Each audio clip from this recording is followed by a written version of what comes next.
Hello. Hi, guys. Jolly. What? We're on. We're Hello. You on. gotta say hi to people. I didn't get a countdown that time. I got one. Rude. Not to throw you Wait, under the okay, bus. I'm not hearing production. That is what's going on actually, Aw, because well, you were talking to them a little bit ago, and I was like, "Who are you talking to? I cannot hear anything." Sorry about that, guys. I was trying to put up a little update of a post as we are getting into match number 2 for our, I guess game number 2 in our match number 2 of the day or series not number these, 2. not this wording. Every Man, time I I think don't about this know. wording, I'm in pain. We get the replays, Jolly. You get to see what happened to ZOOS here because fight after fight, it was Immortals Academy just finding wins and being able to respond appropriately against some of the answers from ZOOS.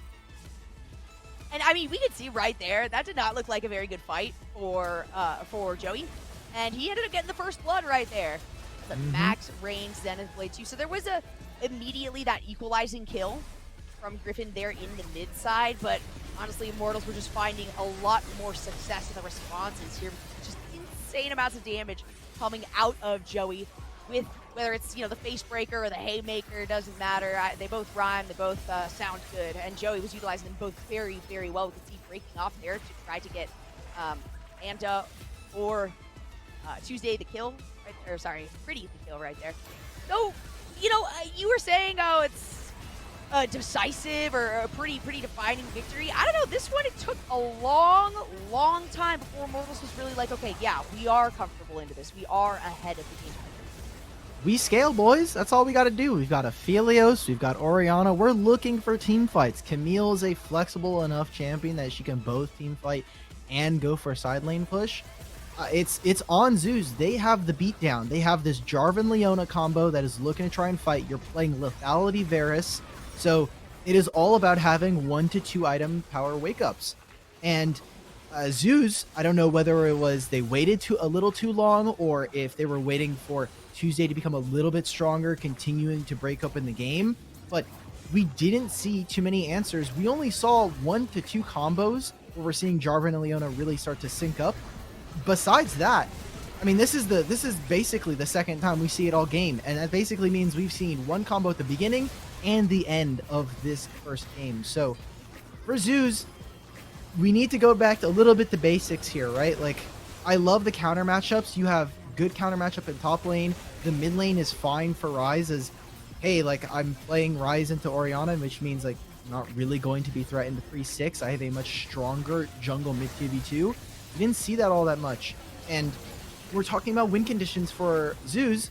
It is play through Griffin. Let Griffin carry you, because Griffin has shown throughout Unified Grand Prix that he can 1v9 these games if given champions like the Viego and the Xin Zhao. Now, both of these were banned away, so maybe they're just testing out the Jarvan pick. I like the idea of this, but the execution that came out that we saw from ZOOS was not to the kind of the standard that Immortals Academy kind of forces you to have.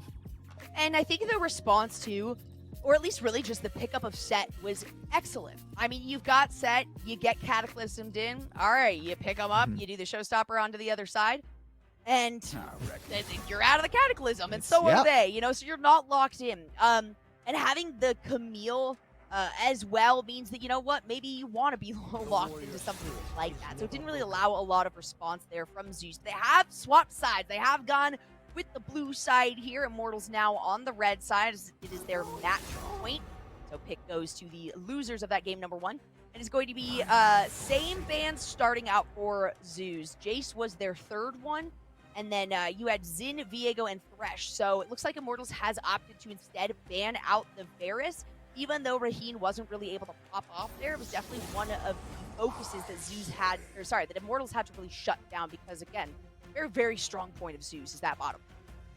Yeah, I when we're looking at Raheen has improved so much from the beginning of this year to now. Obviously, this was a little bit of a rougher game and still has some pitfalls as a laner, but from the point that we saw Raheen at the beginning of the year to now, he has made leaps and bounds as a player in the competitive scene. So I want to see him actually show that. This is obviously their last chance. This is potentially the last game for ZOOS of the Proving Ground split.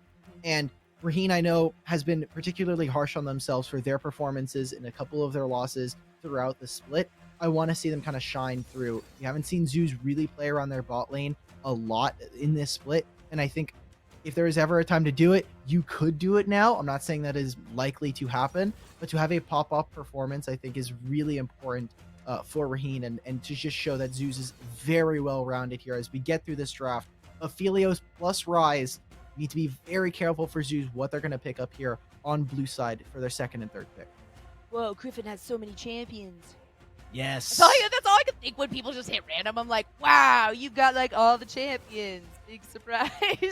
I never really understood that one. It is going to be the Syndra pick up into the Rise, which I support a little bit more than what we saw earlier when we saw the Syndra into the LeBlanc.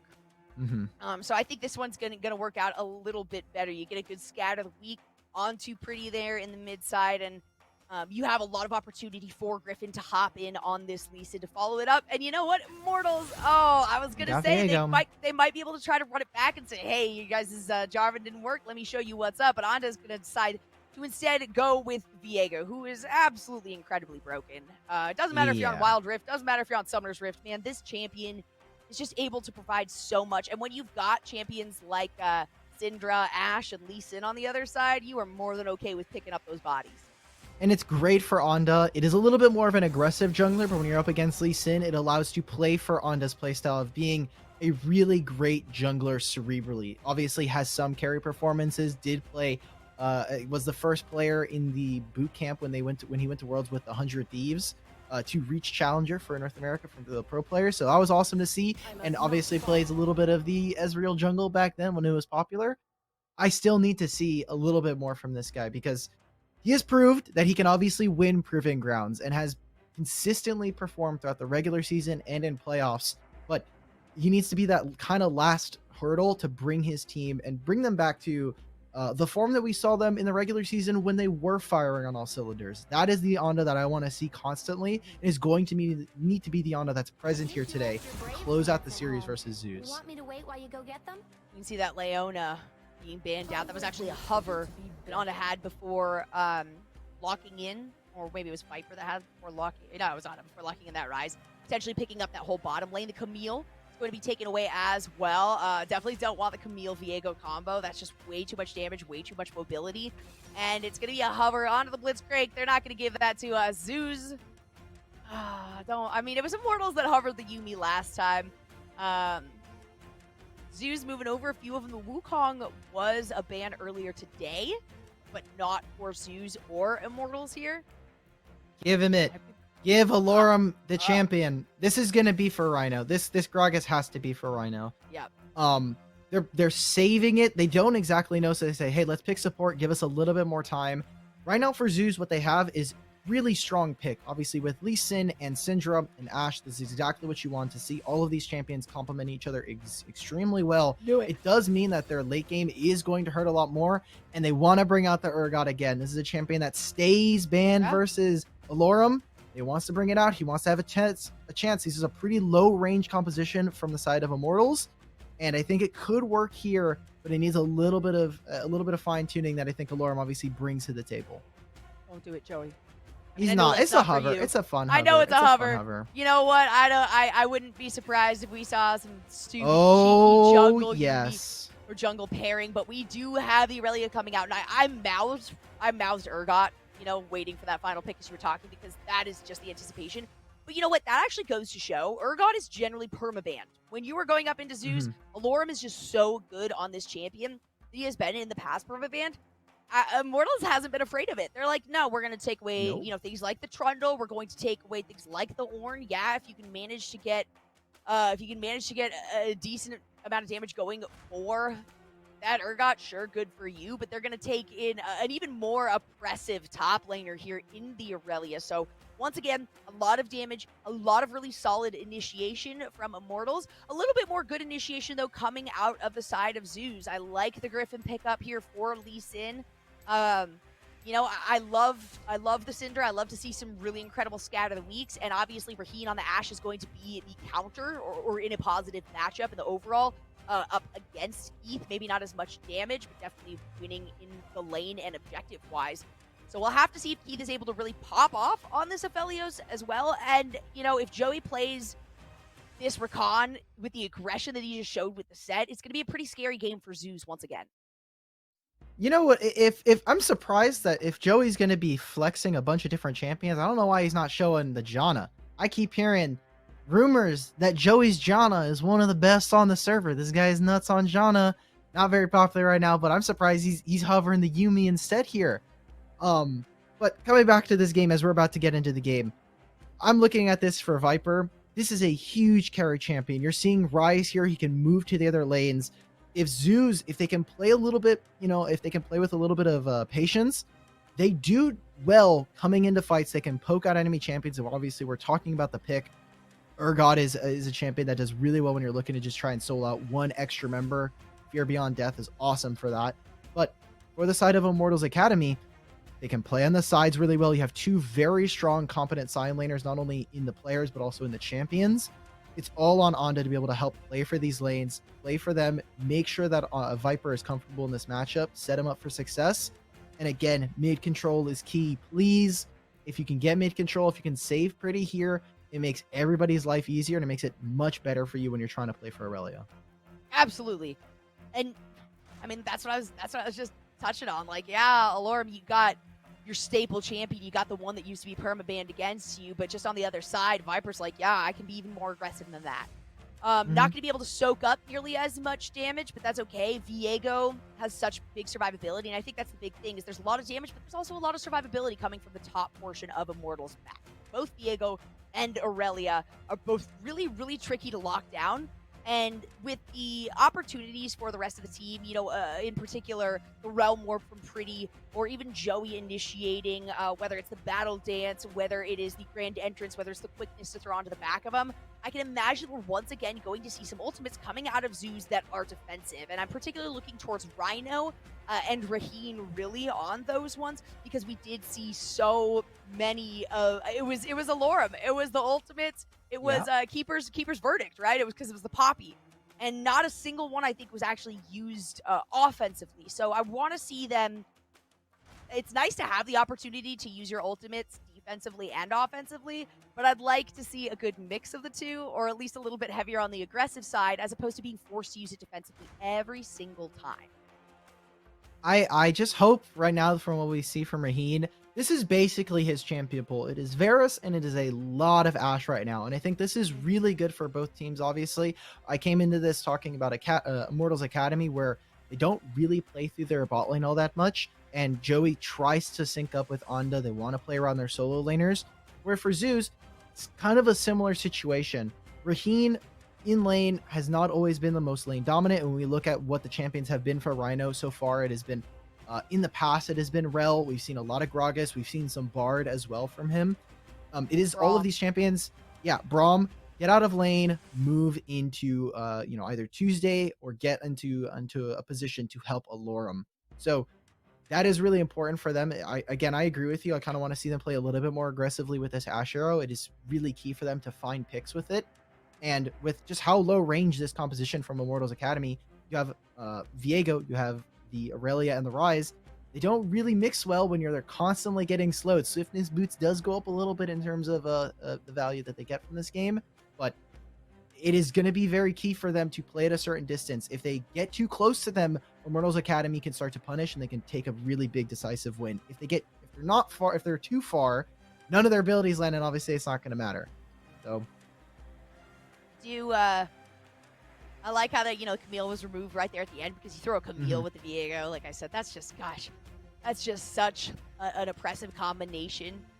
And to have the Aurelia is, basically just saying, yeah, I don't need to survive quite as much as I would want to with Camille. You've got a lot of safety with Camille. You've got a lot of the side lane pressure that we saw, but ZOOS did a really good job in Alorum for responding and providing their own side lane pressure.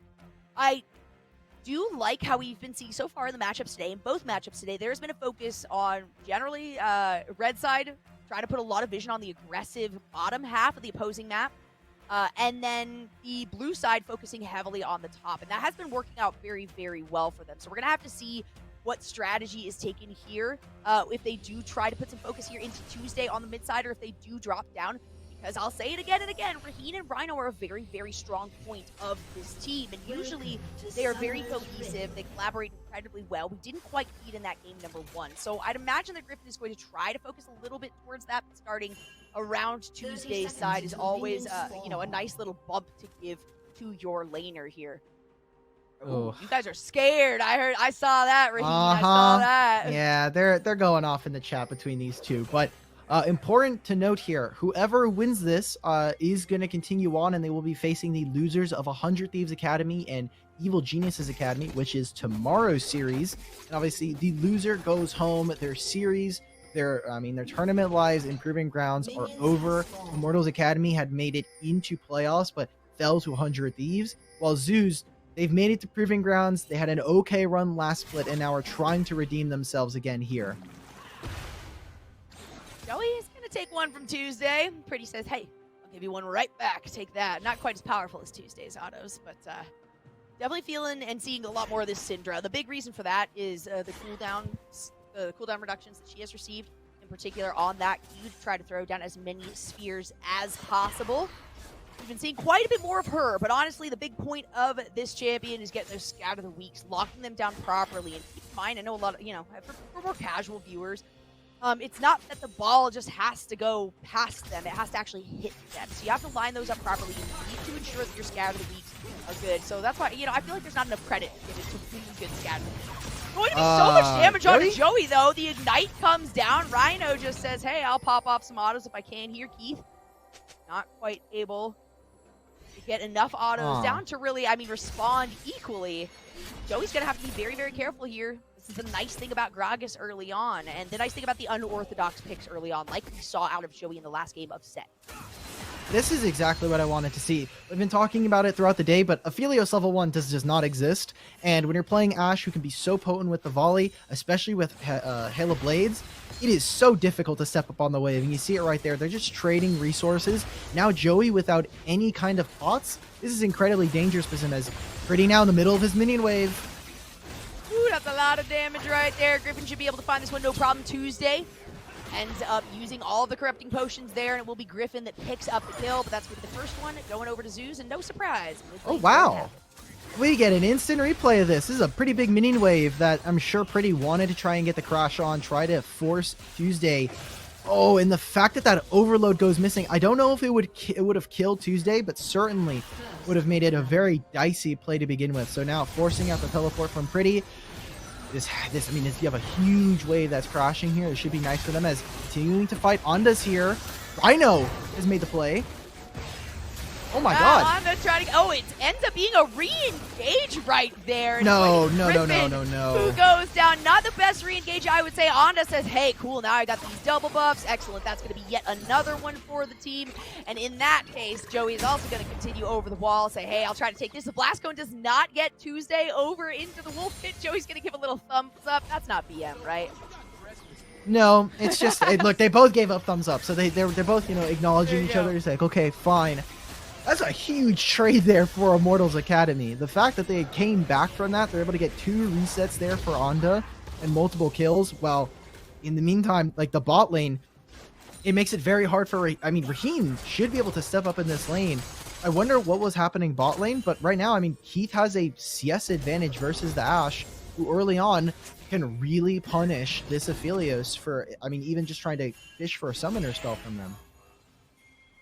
A little bit faster than the last game, though. I gotta say that. Not a little bit, a considerable amount faster than the last game. And I, being play-by-play, I'm obviously appreciative of that one. Start right away going in. They can engage here. Nice little swap over there. Joey does go in. Use the Battle Dance to hop on back. A little bit of thumbs up. Oh, and look at that. ESM flash as well. But this is, Immortals now. They're going to start to find a decent amount of progression. As soon as he hits that level 6, very, very difficult for Rhino and Raheen to find as many successful fights, especially because you've got Joey on the recon along with this Aphelios. So even if you do get, the Enchanted Crystal Arrow, even if you get the Exploding Cask to, get Keith into or out of good position, Joey's just going to be able to respond immediately by hopping in, with the Grand Entrance, and then following it up with the Quickness once that's available. Yeah, the level 6 here is going to be pretty massive as long as they can do it within the timer of having Raheem no flash. Viper here does have a pretty big wave, and look at what's happening. Pretty is here, Onda's here, they can make the dive. The minion is going to fall, and they do have vision of this. Watch where Griffin and Tuesday are. This is very dangerous. They want to go for this. Still be a channel. Lauren just saying, sure, I can take that. Just try to get some times that Tuesday can catch up with Steve. Tuesday, oh no, oh no, Joey! He's gonna flash forward. Joey using the battle dance to continue on, missing that Grand Entrance. So Tuesday will get out of that one alive. Had to use flash as well though, so it's an even trade. No, Joey. Oh, he missed out on the. He flashed and then missed the Grand Entrance. Yep. That is heartbreaking for them, as they should be able to push Joey off of this bottom river. And now, because of how many resources they put into topside, should just be their dragon. Joey is level 3 right now, guys. The longer he stays out of minions, it is going to be pretty painful for them. They can make a re-engage potentially onto Keith, forcing it out because they heal off from Raheen. A lot of damage though. You got the reinitiation from Joey. Pretty also going to be able to pick that one up. So much damage coming from these autos for Keith. Pretty's going to pick that up. Sure, it's a reset on the dragon, but Immortals is more than okay with that. Trying to decide if they can get another kill here. The King's coming out onto Tuesday in the mid lane, but looks like that's going to be it. Awesome. So let's get the replay on this. So they're able to pincer them, and it makes it very uncomfortable as Raheen is on the outskirts of this fight. They even get the TP out from Syndra. It looks like, or sorry, not Syndra, but it looks like it gets canceled. So they get the kill there onto ZOOS. The bot lane dying again. A dragon going over to Immortals Academy. This is, I mean, this is a tough spot to find yourself in. The bot wave had crashed. It was a cancel teleport from the top side, so good job from Viper. Could have potentially turned that fight. I mean, it went from bad to worse there for ZOOS, and now they again find themselves in a deficit. Once again, but it's not too bad. It's 1,000 at 7.5 minutes. You know, I don't want to touch back onto the Dignitas FlyQuest Academy games, you know, at the beginning of the day, but after seeing that goal differential, I'm like, nothing matters anymore. That's tiny compared how nihilist. to compared to 10K at like 12 minutes. Come on, after that kind of ruined me. Raheen is going to get jumped on here, though. Once again, so much damage coming from Keith. Joey will just take a tower shot right here, and that should be a plate or two going over to Immortals on the bottom side. And this is why we tend to see Ashe and Varus for Raheen. It allows for them to play a little bit safe. Varus obviously has a better time of controlling the minion wave from a lot further distance with the piercing arrow, but Ashe can prevent getting dive, can use the ultimate pretty effectively to try and stop turret dives or at least go 1-for-1 in trades. But right there, Rhino roaming up, trying to put vision into the top side means that Raheen gets, I mean, completely zoned from getting any of those minions. And it's so difficult. They need to make a play on the opposite side of the map, and that's why we see right now Griffin is here with Tuesday. They want to try and make the dive. No ultimate here for Viper. Oh no! Oh no! It's a 2-man. Olorum flashes forward. It's going to be the Sonic Wave, but a 1-for-1 equalizes that out as Olorum also ends up going down. Griffin, or sorry, Anda trying to join in on this fight, but Griffin Tuesday just too far out for another kill. And this is why Viper is so good. Oh, what? I don't know. That flash from Olorum is really what confused me, not gonna lie. Oh my goodness, no. It's gonna be locked down there. And has to run away here. Had to use the ultimate actually to jump away from that fight. Oh my god, and I hope we get a replay of that because I want to display display of talent there from Viper. Didn't even have to use his flash. Olorum not able to get the disdain knock up over his shoulder, and it turns a pretty massive play. I mean, Viper lands a 2-man stun with the flawless duet. I don't know what else to say. This is why No Ward in the original Proving Ground split was so good, being able to play for this guy, a mechanical freak in the top lane. And it shows here. They get the Rift Trail for themselves, but they need to pick it up. I don't know if Olorum, he has a flash, he's dead. Oh, that's so much damage. You can't walk around that way. I mean, especially when you can see Tuesdays like, I'm disconnecting. I'm going to try to go for this blue. Does manage to pick it up, obviously, as we see there. Grabs the W on it, so Anda's not able to steal that. But Viper is here in the corner. Out comes the ultimate. Viper takes a lot of damage. There is the Sonic Wave. It might not be followed up here. And nobody is going to continue that fight. Okay. Important that that actually lands, because if that doesn't, we might see Immortals Academy with a few more kills. We finally get the replay. Thank you, observers. Just look at how Viper plays this. ZOOS also make a few mistakes here. That not landing. The two-man stun, so critical. And, I mean, a small thing that might be important for the interaction is, you know, there was a potential here for Viper to end up having the Aurelia go up against Syndra. And this is why, obviously, the change that happened to her W a couple patches ago made it so she's really, really good into magic damage compositions, or just champions in general in the lane. So we get to see it here. If this is not the pre-rework Aurelia change, it could have been a much different fight. Maybe Viper goes down a little bit earlier, Lorem doesn't die there.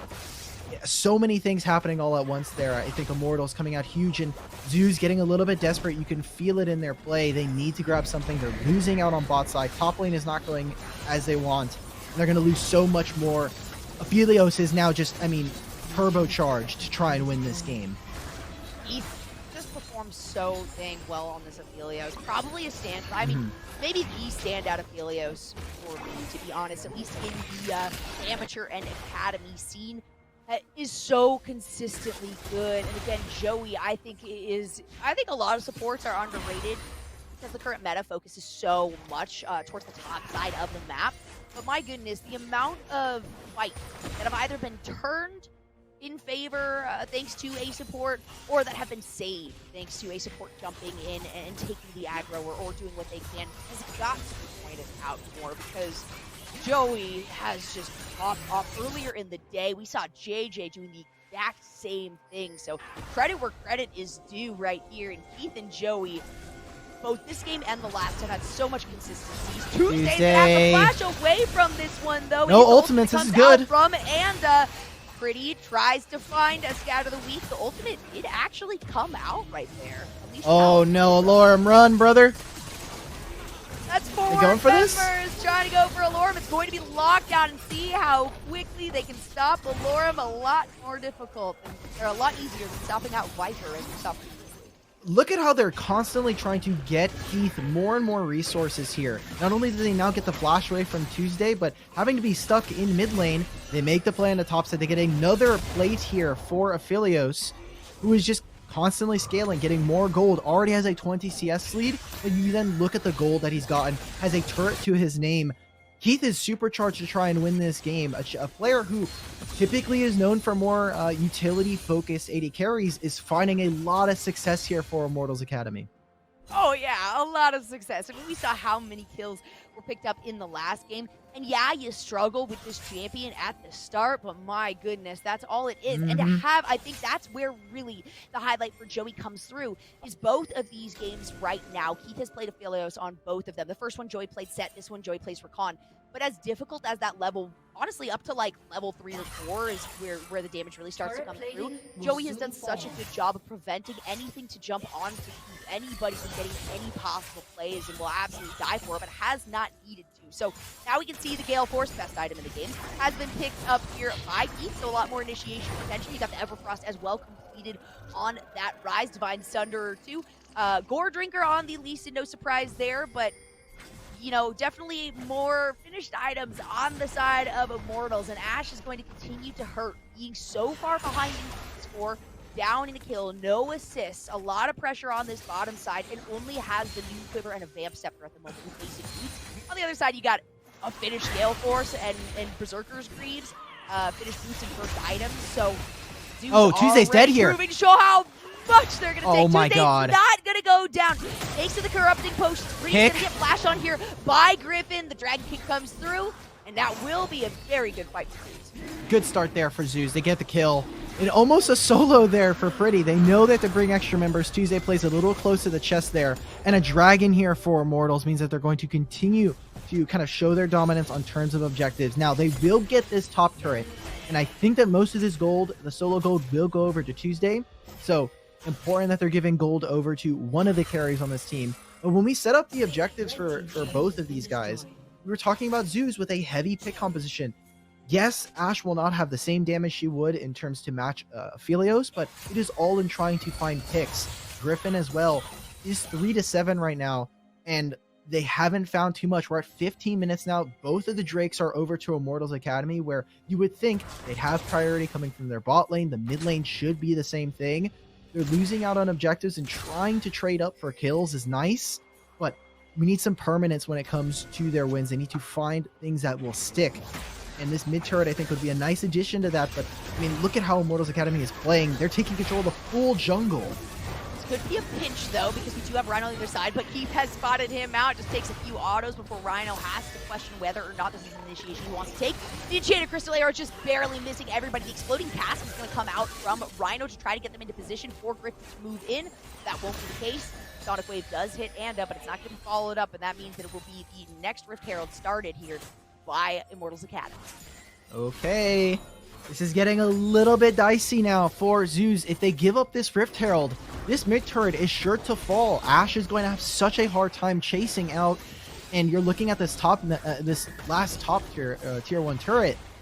ZOOS, they can't be here anymore. They find a little bit of damage. The Guardian should stop that, but what's happening on the opposite side of the map? Remember when Viper was down about 20 to 30 CS? Well, now has a finished Blade of the Ruin King, and it's gotta be scary. We're getting to that ticking time bomb of Immortals. They're looking closer and closer to win this game, and we haven't seen ZOOS utilize some of the tools that are in their kits.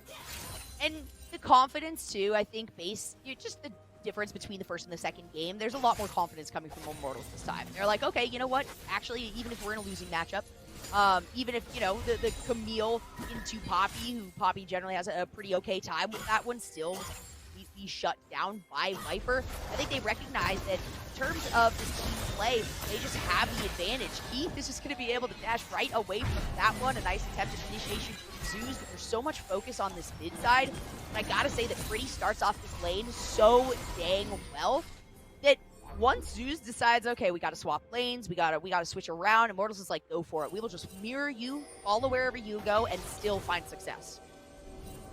I mean, they're trying to find stuff. Oh, gets engaged. Joey can just jump over. He's fine. Battle dance it out. Battle dance. Yep. Got the battle dance. Has a second charge on it too. But now they have eyes on Rhino and Griffin. You gotta be aware though, there is a move down from Rhino here.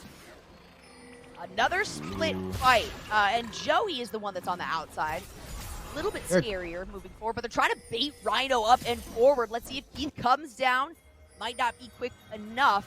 They want this turret. They want to grab this top tier 1 right now, and they're just screening them away, trying to force maybe onto an objective. Maybe say, hey, if you're going to want this Gromp, you're going to die for it. Pretty is exercising a lot of caution. They're TPing in behind. This is it for ZOOS. Initiation there by Joey. The quickness comes out very, very low for Anda. So ZOOS finds one. It's going to be a Rhino that picks up that kill. Viper, in the meantime, finds another. Keith will take down one more there in Griffin. A nice little flip as an attempt to get Pretty, and the ultimate does work out for Allure, who's doing so much damage. Can Keith stay alive here, though? Keith, it might. Auto the minions. He might be able to. Viper's going to jump in under tower. Says, sure, you know what? I can take that aggro. You guys. Oh my God! Look at the chakrams. Continuing the re-engage onto Tuesday, who's forced to flash away. No flawless duet to lock them down. But man, Immortals, in what starts like a potentially losing positioning, I guess, just try to get that tower, they still run away with it. Oh man, and they get the kills as well. Immortals Academy make out like bandits in this trade. They get more kills, they get the turret as well, and it does look good for ZOOS. They're playing under the turret, and you can see how their composition, in theory, should work. You get to see a replay of this. Anda here, trying to play a little bit aggressive with Keith and with Joe. We see them over the wall. And I want everybody to just take a note as to where the AD carries are in this fight. Ashe is slowly dying right now to both Raheem, or sorry, not to Raheem, but to Anda and Joey, who just immediately lock up Raheem and get him to die. We're going to have a fight as we come right back out of it.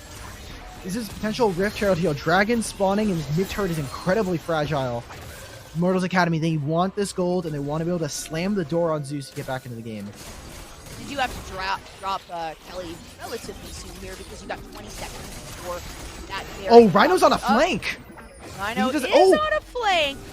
We'll see if that works out, though, because you've also got Viper on that flank, as well as Pretty, so not quite the targets that he's looking for, though now Keith is on the other side of that. It will be an initiation from Rhino over the wall.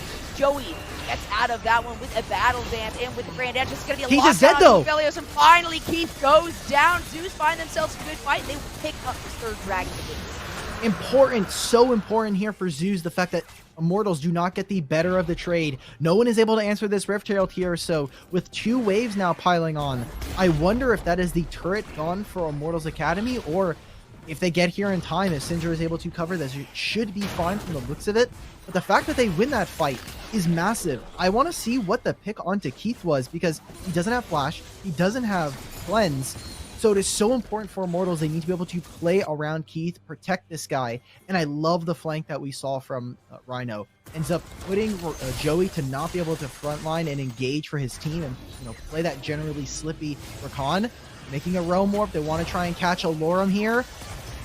Should be a kill. It should be. You got Griffin on the other side, but recognizing that is not a winning match, I'll just take the Gromp and get the heck out of there. So another kill going over to Immortals. Another gray screen that Lorem has to sit through. That is his 5th death in the game. It's certainly gone down a plenty in this one. Immortals doubling up the kills now at this point too. They're about 3.5k above, a little bit under 3.5k above ZOOS. Not a huge difference, honestly, and really doesn't make much of an impact here. It's the positioning and how these fights play out. So a very good Realm Warp, and taking another look at the vision, you can see that from the very start of it, Immortals has just had so much more put down, and immediately threw down some aggressive vision because they had that first tower at just 7 minutes, 8, 9 minutes into the game. So very, very quick, the early one for them. Now it's really up to ZOOS to determine, okay, we need to find a winning fight. We also need to all be there, but if all of us go down, that could be the opportunity for Immortals to completely crack our base open. So they've got to be careful with it. Thanks to Kelly being dropped towards the bottom side after that losing fight by Immortals, and at least gave them a little bit of cushion in terms of the pressure they have across these lanes. For ZOOS, I think that they've actually played the last few minutes pretty well, all things considered. Aside from Lorem dying in the top side and a few oopsies earlier on, you take a look, the CS lead that we had in bot lane is basically evaporated at this point, is essentially even. And mid lane, there's not many, vocal members that are coming out in terms of having massive leads. A lot of the gold is still carrying over from the turrets going down and from the early kills that we see. Obviously 6-12 in the kill score here for ZOOS. So they are still playing a potential winnable game here. Without this mid turret going down, they needed people to stay here, but it's so difficult to try and walk up against Raheen. This arrow, I really don't know about that one. It's Rakan. Rakan is notoriously difficult to lock down. But also, I don't know if you saw the arrow, and then Rhino throws down the exploding cask, but it went in front of them, so it actually showed them that. But my goodness, Tuesday with an absolutely incredible scat of the week. That's going to force a flash and the ultimate out of Anda to try to escape this one. Rhino continues on the run, but that is a very mobile champion in Viego, so it should be fine. Again, they're still winning this out right now, and with Viego, incredibly though, no ultimate, no flash, there's no way for them to get to this Baron right now. So Rakan is not available for 10 seconds. Enda will be walking out of base as fast as he can, but ZOOS, they found their way back into this game. They found an entrance where otherwise other teams might have given up. This dragon should be theirs unless there's some miracle fight here from Immortals. Miracle fight is certainly what they're going to be looking for, though. As you can see, it's getting down to 1,000 health. That's going to be the Baron going over to ZOOS. Initiation as Viper throws out. Oh my goodness, throws out the Vanguard's Edge, launches to that follow up. Viper is going really hard for Allure, and that was into 5 separate members there with the rest of Immortals saying, what are we doing here?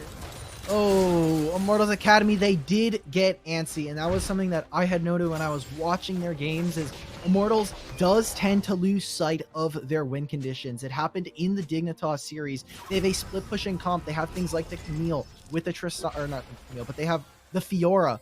They need to be able to play on the split push with this Aurelia, but they lost sight of it. They wanted to go for a team fight. In that situation, I think it's just better set up for the bot side, set yourself up for potential Drake, and keep these lanes pushed. Even if they get the Baron, the best deterrent to that is being able to keep these wave push and make it take as long as possible for the minions before they get to the turret. And now we're going to see ZOOS start to prop themselves up in between the waves, start to get into the river, set up control, set up vision, and look for a pick. You have Raheen with the hawk shot, who can always know where the enemies are. And Keith is dangerously far forward, has Flash and Cleanse alongside the Gale Force, but is going to have to spend one of these potentially. And that's what went wrong in the previous fight, where you had that flank from Rhino, honestly. I think I'd mentioned, I was like, well, Rhino's got the flank, but all the squishy members are behind the tanky ones, and then they repositioned to a point where it was Keith in the front. So really, really good patience out of ZOOS there. They're going to find themselves the first mid tower here. There goes the Enchanted Crystal Arrow. It's going to lock down one on the back, just in pretty, so no further play there, but they've still got Baron push. And they don't have a split push. That is my my only concern that I see going on right now is with that Baron buff, you might as well split if you have the opportunity. They're going to move down to Dragon. It looks like they're going to get a slight split, but it's going to stop the push onto the mid side. So they pick up the Dragon here. This will be the third Dragon of the game, or sorry, the fourth Dragon of the game. That's 2 for either team. Nobody quite yet at Soul Point. But yeah, I'm kind of confused as to why ZOOS didn't try to take a split there. They could have really put a lot of pressure in either of the side lanes. But that wasn't the case. It depends on which lane they're going to try to match. Top lane is a little bit dangerous, and during that entire time, Tuesday was trying to push in the bot wave after what happened in mid lane. I like the idea of what they were going for, which was set up in mid lane, try to break down, siege some turrets, and obviously we saw right there that they were fishing with the Ashe ultimate, which, by the way, small note to add here, Cloud Drake for this team is pretty disgusting. Ashe ult already is pretty low cooldown for the most part, so giving more and more of these ultimate cooldown ability haste kind of things just kind of stacks up pretty well for them. It means that Raheem can be a little bit more haphazard with the ultimate, say, hey, look, I'm firing it for a pick. Oh, we didn't find one? That's cool. It's up in like 30 to 45 seconds. So really important for them when we see that there, but we haven't seen a 5v5 team fight for the most part from Immortals Academy, and Viper has been trying to split, but this Baron makes that very difficult, and suddenly we're in a game where ZOOS are even, which should not be the case from this early game. No, absolutely not. Immortals gave up a lot and allowed themselves really to be baited into some of these fights that ZOOS was anticipating. It's just really good proactive play coming out of ZOOS that we did not see in that first game. It was primarily reactive. This time they're like, all right, we're at least taking more into our hands. We need to do something here. Rhino's going to try to dash in on Keith. That's not going to come to much fruition. Pretty there as well to back him up just in case. Rhino's able to clear up the vision. Trying to minimize Immortals' vision has been very, very helpful for ZOOS as well. They don't have a ton of their own plays down. They have been getting rid of a lot of Immortals' vision wards. That's just extra gold in the pocket. They're looking for something here. They know that Aurelia's topside. They just saw Viego mid, and they want to try and pressure Immortals off of this bot tier 2 right now. Important for them if they're able to do something here. And it's probably just going to go fishing. But we're getting into that point of the game, Jolly, where Aphelios has to be incredibly particular with their positioning because of Syndra, Lee Sin, and the Ashe with the Gragas. All of these members from ZOOS make it so difficult for you to have a prime positioning while also maximizing damage. You need to be able to trade most times more than not. So more and more items just means the kill threat onto Keith rises, and that carry potential is really going to have to come out. Keith is going to have one of the best games ever if he wants to be able to kind of carry his team alongside some of the other members here for Immortals. We can tell that ZOOS is also anticipating potentially a rough fight. We've got the 3 stopwatches picked up towards the top half of the map. You've got the Rabadons finished right there, as well as Seraph's Embrace completed 10 stacks on the Dark Seal coming out of Tuesday right now. So obviously the scariest member of the team and has yet to die. So that's a juicy bounty sitting on top of Tuesday's head. Something that Immortals is going to have to watch out for. You've got Tuesday as the one who ends up pushing these lanes. I love to see the Follow Duet not going Oh, no, it misses! Tries to go in. Takes too much damage there, but how the Scout of the Week did end up missing. Tuesday gets ignited. Pretty. Trying to find something else. Gets the root onto Rhino. That might just be that. Yeah, I mean, this is so much damage coming out from Tuesday. This is just the Luden's passive as well. So much magic penetration. We get to see Viper, even with the changes, is still getting almost one shot there by Tuesday. They're now getting the teleport in from Syndra to get her back onto the map. Immediately finishes the Magi's. So 10 stacks Magi's is getting to enjoy some of the movement speed that's included. And with the Cloud Rift Soul, So important there. Lands onto Rakan. Can he get out? Should be fine. Rakan. Easy out. He's got 3 shots. 2 abilities, but 3 separate shots to continue on. It will just be, it looks like a bit of a reset here. Joey a little too low, doesn't have either summoner spells or the ultimate. And as this game goes on, yeah, gold is, you know, climbing back in favor of Immortals Academy. We're 30 minutes in here. Basically, both of these teams should just be looking for a team fight because the gray screens at this point are huge. And if you've got pressure and access to the base, that's going to be your best bet at trying to secure the win as quickly as possible. For ZOOS, for Immortals Academy, they need to be incredibly like just very aware of what's happening right now. Potentially could be a pick. Joey doesn't get hit with the Fear Beyond Death, but if they lose control of mid, they will not have access to this third Drake. But if they go for the third Drake, it is Baron for ZOOS, so it is a massive loss condition depending on what option they go for on the side of Immortals Academy. It looks like the Dragon is going to be started here. If there was a time to look for an engage, Immortals Academy know that it has to be now. They do know, yes they do, is Viper trying to get in Viper there, ends up getting out, using that ultimate, followed up by the Flawless Huge. Twin. So much damage, also from Pretty, who moved to the front side of that fight very, very quickly with the Realm Warp. Tuesday might be isolated here. Scout of the Week is not going to hit, and they are going to make a move onto Baron. They need to get this Baron, and Keith has perfect guns for this. Calibrum plus the Crescendum with the Chakram, so is massive here. They need to find an engage. Rhino needs to displace them. There's no Scatter of the Week. They get the Baron so fast. Rhino takes a lot of damage, forced to flash away, but you're not going to get away from Viper on Aurelia, who had to flash a little bit earlier than that as well. Baron buff and 2 kills taking down that bottom lane. Immortals regain themselves a definitive lead. Okay, we get to see how this fight lands. I just want to see how Viper makes this ultimate land through Flash. This is an insane play. Cues up the animation, has a little bit of tenacity, so is able to just cut right through that Ash Arrow. Raheen gets picked.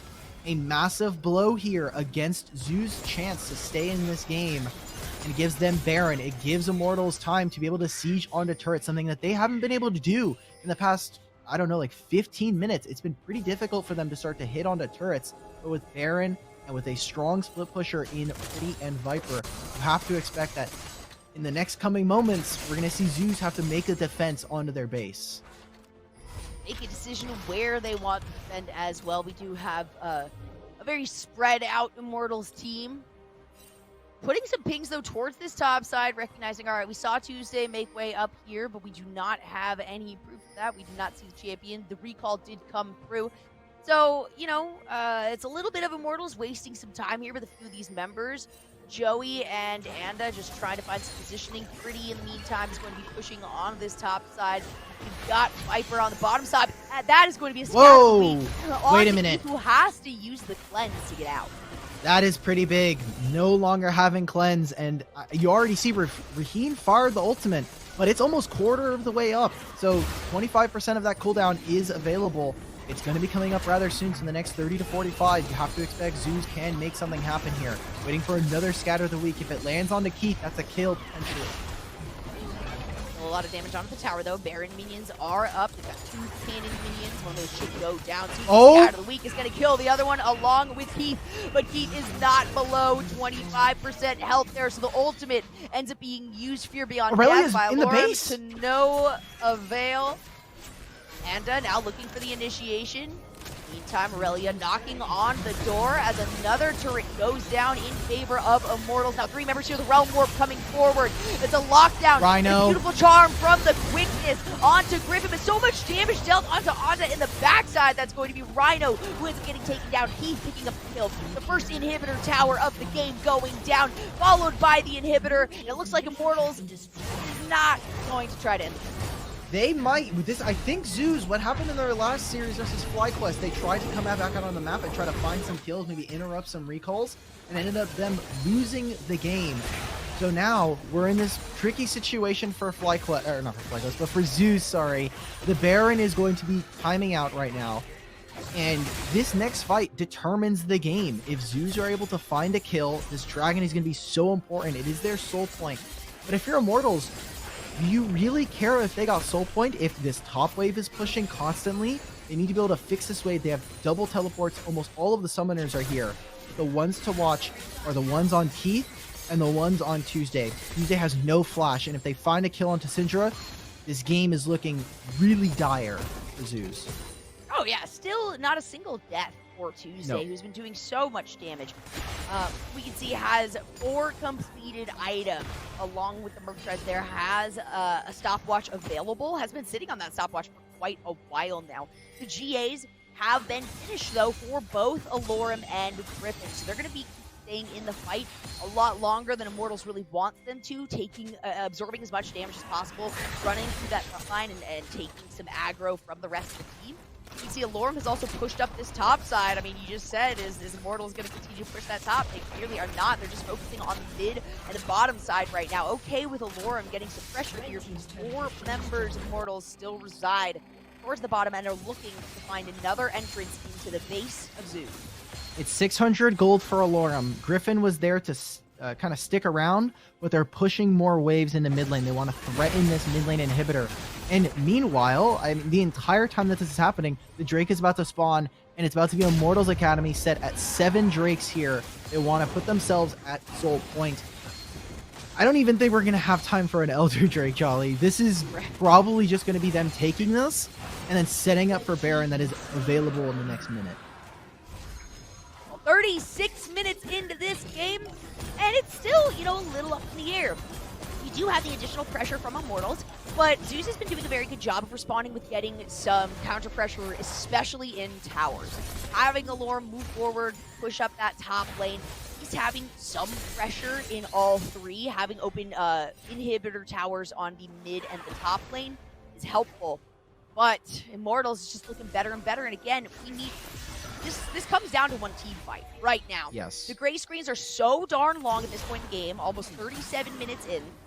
And if you can get a 5v5, even knocking out 3 to 4 members potentially, keeping 3 to 4 of your own alive, that will be enough for either team to win the game. It really depends on how this is initiated. Rhino potentially looking for another fight. That is a flash away from Raheen. It is Viper's ultimate down, which is important, but still, the flash away from the AD carry of ZOOS means that it is so much easier to pop the Ashe and just make it incredibly difficult. Now, I like this start from Immortals. They just say, hey, let's send our side laners out. Viper is incredibly fed at this point, and you look at someone like Pretty, he's playing on the rise. You already have an inhibitor down in the top lane, so these super minions are going to continue to crash, and it's starting to pull ZOOS apart. Rhino cannot find a flank without more members in the area, and as soon as they decide to, Immortals Academy can start to walk into this jungle and start to take away vision.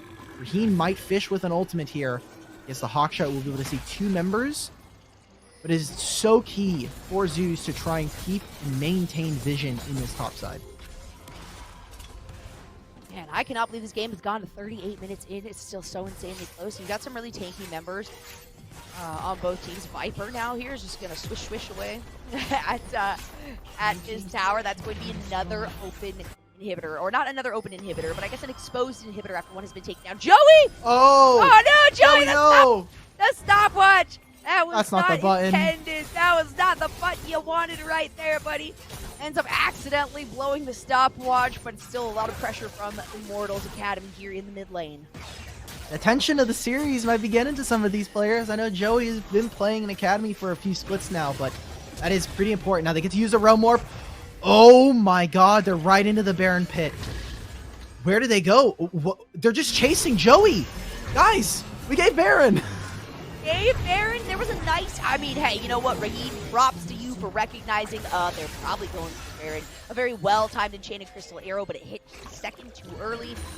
Mortals find another Baron, and this could spell the end for ZOOS unless they manage to find a successful fight. But now with super minions, forced down 2 lanes, or sorry, the top lane at the moment, having an exposed inhibitor as well. I mean, this is up to Immortals to give up right now, especially when they're on the move looking for a fight. There it goes, in goes, and a Viper to follow it. Him gets split off on the side. Raheen is on the other side of the Dragon Pit. 4 members against Raheen 5 collectively, and everybody says, "Oh, hey, Raheen, what you doing over here, buddy? You're not with the rest of your team. That's going to get a little vision cone." He's able to Oh, just no. absolutely obliterate Raheem here. No support needed from the rest of the team. Immortals now needs to just run it down mid. That is, I mean, just heartbreaking right there, especially if you're someone like Raheem who has been, you know, has had up and down performances, but is such a vocal leader when it comes to the comms of this team. It's got to be heartbreaking right now, feeling I may have made a potentially game-losing mistake here. Was caught out, was not able to do a lot of damage in that last team fight. And with Baron empowered minions, they're going to march their way into the base. ZOOS need to find a team fight win here to stay in Proving Grounds. Going to be a stopwatch. He's right there with the charm immediately after. Heath trying to pop off as much damage as possible. Out comes the ultimate Moonlight Visual. There is going to be one Guardian Angels. In it goes. Griffin onto the backside. Rhino trying to escape. All these members of Immortals are still so dang healthy. Out comes another Guardian Angel, but it won't be enough because Viper just has so much damage here. That is all 5 members of Immortals still up, just looking to pad their stats as they end this game in a very defiant 2-0 sweep. And that's it. Immortals Academy, they keep their dreams alive of playing in Proving Grounds. And for ZOOS, it's heartbreaking, not only as a fellow amateur fan, but for a lot of these players who were looking with a revamped roster, bringing Griffin into the fold here. This was looking like a team who had found a lot of dominance in spring to come forward, have a better time in the regular season for qualifying for Proving Grounds, and to fall short of their expectations. They go out in a pretty fast exit to the tournament. It's sad to see, especially obviously knowing all of these guys, but for ZOOS, this was a pretty hard match when we look at both of the games that were played. Obviously, game 1 was a little bit long, and same thing with game 2. And it kind of fell apart for them as we went into Proving Grounds. They lost to FlyQuest in a pretty heartbreaking game 3 as well. So I want everybody out. I know, obviously, there's probably some Twitch chatters who are going to be spamming some memes about these guys, but just remember that these are players. Yeah, okay, man, come on. That's so mean. But these are guys who are playing for their lives. It's funny. It is. They are playing for them, and they've been doing so dang well. This is one that, as we mentioned, ZOOS was kind of favored for. But you got to point out Keith and Joey. I think my highlight for this team was absolutely 1,000,000% Joey, as well as Viper did consistently throughout this game. If it was not for the early roam coming out of Joey, both on the recon and the set, and also just the reliability of Keith on his own to allow for that early roam and to get so many dang kills. Absolutely exceptionally done. And some really, really good attempts at ZOOS to keep in the fight here. That was a long game. I mean, we're looking at a 40-minute game. So much, much closer than that first one. But, you know, once it gets that long, that's kind of what you get down to. You get down to 1 or 2 fights, and as soon as Immortals recognized that Raheem was not with the rest of the team on a fight, they're like, cool, this game is ours now. They took a pretty dominant one. Immortals Academy, I felt the spark there a little bit from them. I kind of need to see a little bit more, but they did so well today, where it was kind of missing in the back half of the Academy split. They had been slumping a little bit, and I'm glad to see that at least some of that fire has been reignited for them. Viper had a great set of games in terms of trying to be a carry for his team. And Keith, someone who has had some, you know, criticism thrown their way, has 2 great games up against ZOOS. Now, the important part here, in terms of setting the table for Immortals, like we said earlier, they are going to be going up against the likes of EG Academy or 100 Thieves Academy, who have fantastic laners in all of them and have some of the best players in the tournament. You have Jojo Pyun in the mid lane. You have Ryoma, who is on fire right now. And it's going to be key for Immortals. Whoever they face, they need to bring their A game, kind of like what they did today, especially in game 2. I want to see a lot more of this, and this has been our expectation watching them from Academy to now. They played how we wanted to, and it finally pays off. They did. That first game was a little rough. You know, I can't deny the fact that it just felt very sloppy from both teams, really. So hopefully for Immortals moving forward, there was the recognition that I talked about that in this game, the confidence that they can have in their level of play should increase for game number 2. It absolutely did. Immortals recognized, all right, we've got, we have an advantage now at this point in the game. We're going to run with it. And they also recognize that they can just play a little bit more confidently, maybe throw off the mental of the other team. But we are going to have another interview after this one. So I do believe we're going to be talking to the man, the myth, the legend himself in Keith. We're going to get that set up. Hey, and we got, not only that, we got a camera, Keith. All right, I'm not going to ask you the silly question of how do you feel after that one, but I have to ask the same kind of question I asked in the last matchup. Did you guys think it was going to be incredibly long games like that, or did you guys anticipate a 2-0 on this matchup, or were you expecting a little bit more fight? I mean, we were definitely expecting to win, and I can't from our hear. perspective, I got him. I can hear him.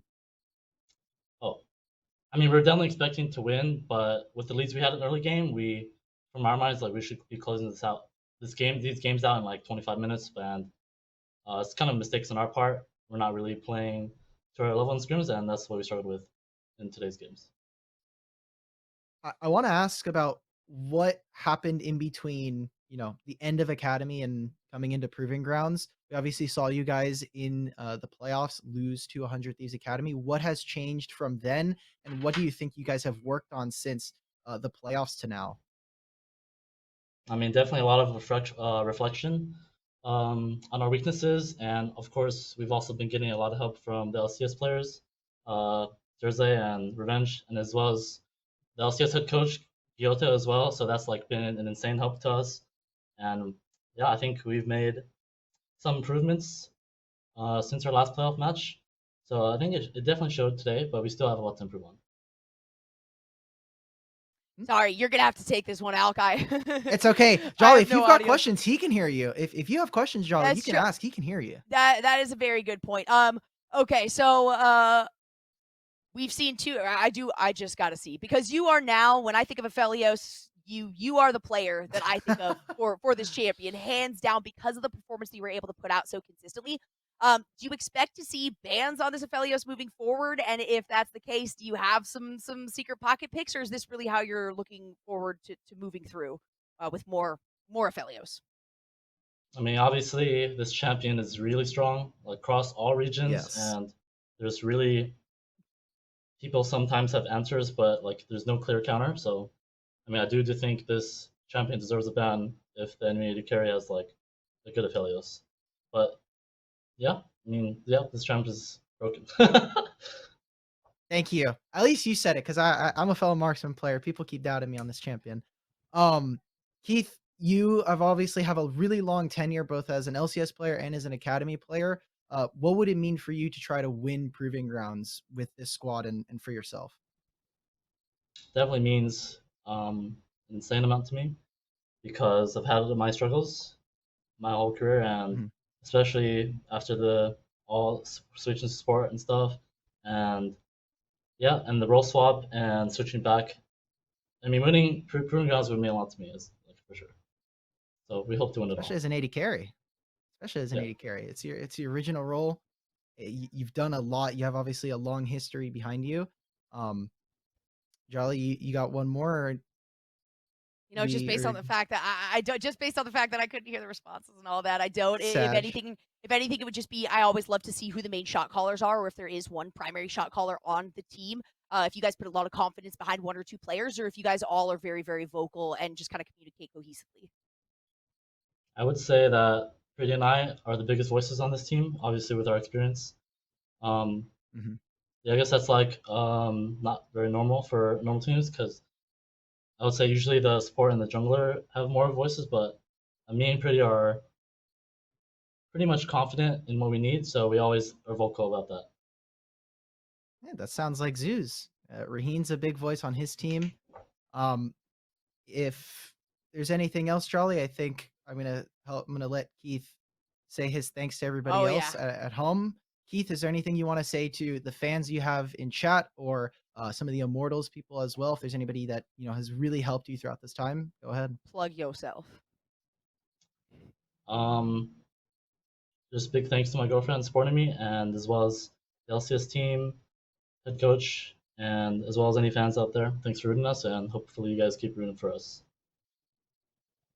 Awesome. Thank you, Keith, and good luck further in the tournament. You guys have a pretty sick schedule ahead of you guys, so looking out for you.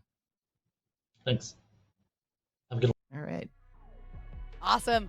Well, I didn't get to hear his answers. I'm sure that they were fantastic just based on your responses, though. Sounds like he's a pretty big shot caller for the team, and clearly there is a reason for so much confidence behind this bottom lane.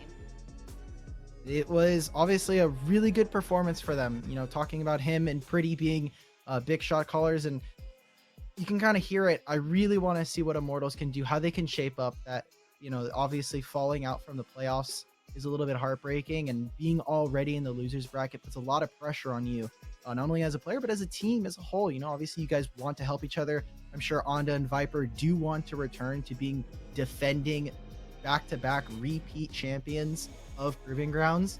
It takes a lot to get there. We already see it from a bunch of teams, but it's been a fun set of games, Jolly. We got 2 2-0s, but yeah, I think we had some really great play, and I think some confirmation of, you know, beliefs in some of these teams. Specifically, I think Dignitas finally can get out from under whatever shadow. I don't want to hear any more doubt for this team, because everybody has been spewing out like, it's just Dignitas Academy copium. I don't want to hear it anymore. This team, they have their biggest test in TLA next time they fight, but if they can win against them, then I think we definitively have one of the best Academy teams here in Proving Grounds in the upper bracket. So excited for that. And I'm obviously, it's a great narrative to have our defending PG champions continuing on in their run.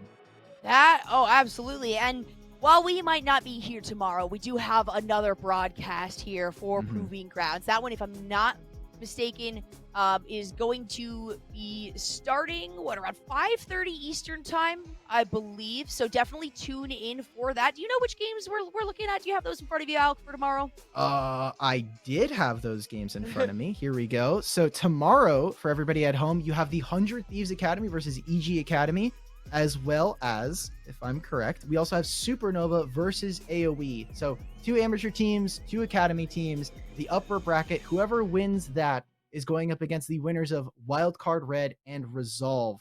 So potential front runners for the entire event going up against some really strong academy teams who have had some roster changes thanks to their sister teams in LCS taking some of their players for Worlds and whatnot. But still, super exciting stuff to see here. And tomorrow, I think we'll also have another set of pretty awesome games. Oh, yeah. We might not have gotten 3 games from either of our series, but I think we got about 3 games worth out of that second series. So I'm feeling pretty good about our day here, Alec. I had an absolute blast here on the LCS channel doing Proving Grounds. This has been a dream of mine. So thank you guys for tuning in and listening, whether you liked it or not. We appreciate it, but we hope to see you guys tune in tomorrow as well. Like I said, about 5:30 Eastern time should be the start of those games. Not sure if we have any high school players on those teams, so if there's a slight delay, it's not a problem here, but we really appreciate you tuning in. Thank you to everybody for watching. Thank you to everybody for having us on this broadcast. Thanks to Verizon, of course, for powering up our Proving Grounds here today, and we will see you next time. Have a good one.